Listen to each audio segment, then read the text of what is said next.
Hello, আসসালামু আলাইকুম প্রিয় খামারি ভাইরা। আমি একটা বায়োগ্যাস দেখাচ্ছি। দেখেন, এই যে একটা বায়োগ্যাস, এই দেখেন ইনলেট, এই যে ইনলেট মিক্সার ডিভাইস। এই যে এখানে গোবর দিবে। এখানে গোবর দেওয়ার পরে প্রিয় গ্রাহক দেখেন,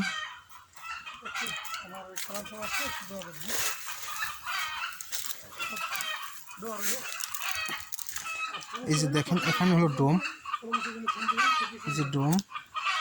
ওখান থেকে গোবর দিলে এইখানে একটা বড় একটা ডোম আছে, যেটা ডাইজেস্টর বলা হয়। হ্যাঁ, এই ডাইজেস্টরের মধ্যে গোবর চলে আসবে।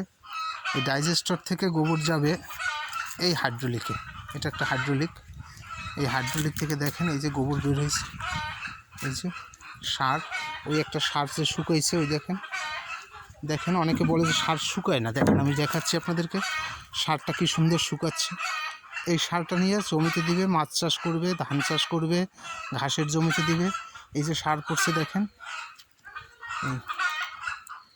একটা বায়োগ্যাস। ওই যে গরুর খামার।